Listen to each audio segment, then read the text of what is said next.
I mean, if it comes with it, I would take it. That'd be awesome. So I got scammed on Facebook Marketplace, not once, but twice. This is Flipping PCs Until I Buy My Wife a Pool, episode number 2. We're only $14,850 away from our goal, which we hope to complete in 1 year. So in this episode, we're going to talk about, of course, how I got scammed on Facebook, the PCs that we're going to be listing this week, and the most important part is how much money we made since our last video. Show me the money!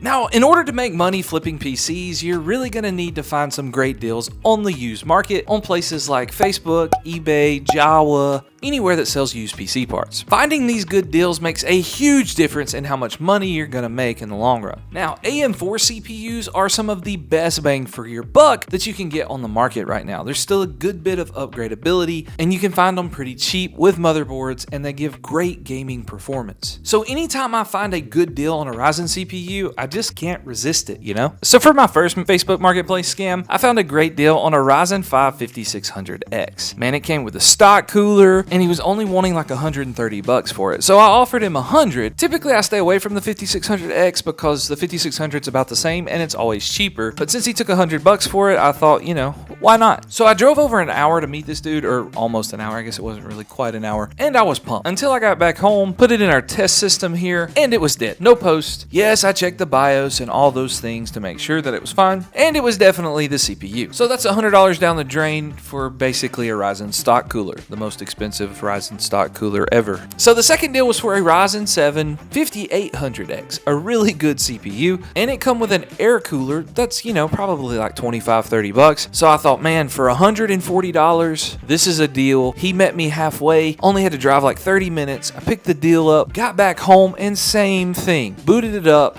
no post. Dead as a doornail, as we say here in the South. So $240 down the drain, and all I have to show for it is a stock cooler and an air cooler. Not a good deal. But that's what you deal with sometimes on Facebook Marketplace. You can get them to show you a picture. You can get them to show you a video of it running. Sometimes that works. Sometimes it doesn't. It's really hard to tell. And at the end of the day, you just have to trust the seller. So we may be getting a backup battery of some sorts or some kind of power supply where I can take this kind of stuff on the road with me and check the CPU before I hand over any money. That way it might prevent me from getting scammed in the long run. However, it's not going to hurt our goals too much because what I do is anytime I sell a PC, I take the profit and I put it in a savings account to keep it separate for the pool. And then I take the money that was not profit, that was basically just repaying for the parts, and I put that in a separate pool. So really I just have less money to build the PC that I was going to build to replace the one that I just sold. And of course there's this PC that you're looking at here that we haven't put together yet and will be in a future video, but it's the Ryzen 5 5500 and the A520 motherboard that you got from the last video that we know is in working condition, and we have the stock cooler for that. So what we're going to do is pair it with this GTX 1070 Ti that I've had for a while, that I got for about $100 off Facebook Marketplace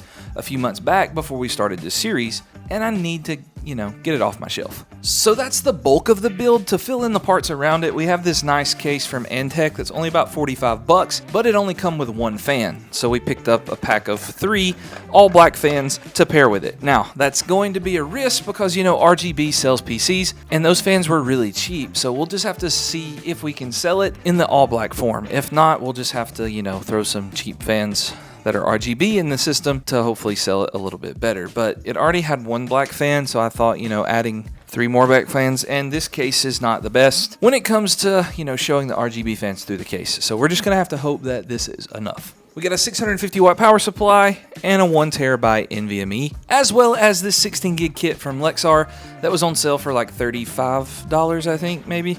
But anyway, it was on sale. Got this Lexar DDR4 kit, 3200 megahertz. So all in all, we have about $465 in this build. That includes the Windows code that we'll have to buy to activate Windows on it. And we're gonna try to list it for around $650 and see how far we get. But now it's time for that profit. If you ever want to see the FPS numbers for this PCs that I build in the Flipping PC series, they will always be linked down in the description if I talk about them in that video. Now, the video we talked about last week, the all-white gaming PC, it is not sold yet. So we're gonna have to unlist it and tweak some stuff with the pictures, the description, relist it, and see if it sells. But it wasn't a total loss. On the PC listing, someone messaged me about their computer not working right. Turns out they had a corrupted Windows system, so we reinstalled Windows for him and we made about $50 off that. We also had a guy message us about building him a PC on the cheaper end of the spectrum, so we might be able to sell him the one we just talked about, but I don't know yet, so that'll have to be in a future PC video. So with the $50 service fee, $16 in social media money that we made off these PC flipping videos, we made a whopping $66 since our last episode. That brings our total for a pool for our wife to $14,784. We're closer than we were. So if you missed episode 1, go watch this. And if episode 3 is up, it'll be here instead.